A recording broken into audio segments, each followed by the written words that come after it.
So let's talk about a couple of the drills. So what we'd like you to do, there's about 5 drills, if you want to call them drills. Some of them hitting balls, a couple of them aren't. And we're going to start off and show you the first one. And it really requires you to do it, say, 10 times. That's the little system that we've worked on. And I mean, you could do it 12, you could do it 15, whatever you like. But to say, here's a little system you can work on, say, 10 times. And Bob, go ahead and show the first one. Okay.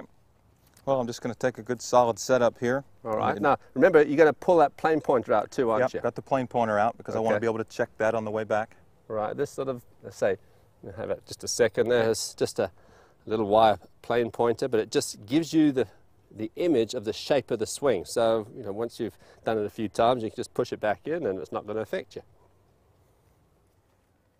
So the key to this first drill is we're going to practice what we call this halfway back position, where we form an L there, don't we, between the left arm and the shaft. And right. Much as we did with the swing setter, the original swing setter, we can still use a little bit of momentum as we're going to hit this ball. We won't. We'll start right from the ball. But the key here is when you're doing this drill, and we'd like to see it done about 10 times, get it back to that L position. Again, you're getting that auditory feedback.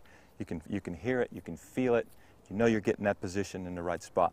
Right. And just a couple of things. As Bob's moving the club away, you can see that the plane pointer and his belt buckle move away together, and that's really important too. You just don't want to flip it back with your hands and your wrist. You want your body involved to start with, so everything moves away together in one piece. You can see the triangle, the hands and the arms and the shoulders all move away together, and then from here, as Bob sets it, you can see there's a distinct setting with his right wrist. The club is now on plane, and we can see he's what we term fully loaded. You can see this angle that he's created. So getting back to this halfway back spot is really one of the keys of the swing. And I think most people's swing problems start at the very beginning.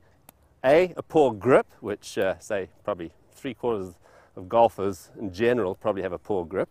And then just the initial takeaway, and I don't like that term takeaway, I like the term move away, because you're moving the club back. It's like there's a movement with your body which actually gets everything into motion, and then it's set. So now you're creating that leverage which is ultimately going to give you the power, and certainly getting it set, you want it on the right plane. What do we see with most golfers, Bob, as they swing it back, they whip it around here, they have this very flat look with the, and from here, now, all sorts of problems happen. They lift it to the top, they then come over the top. So many problems really are initiated from the very start of the swing. So that's drill number 1, just swing it back to halfway. And the other thing that we should reiterate here, David, in this particular drill is it's a very rhythmical movement. And I think you mentioned it in the original segment.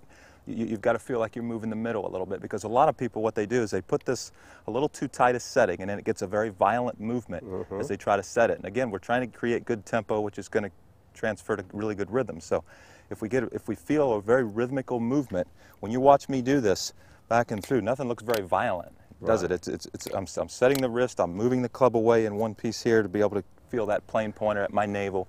And then as I'm turning, as I'm cocking my wrist, and it's critical to move the middle there a little bit, because if you're not going to get that, it can get too violent. Yeah, and you know, another point just in this first little segment here is that you'll see a lot of the pros now, they'll actually, you see a couple of the tour players and you watch them on TV, you'll see them, they work on that first bit of the backswing because they're so intent on making sure the start is correct, because the swing's a chain reaction. You get the first bit right, the next bit is much more likely to be correct. So I agree.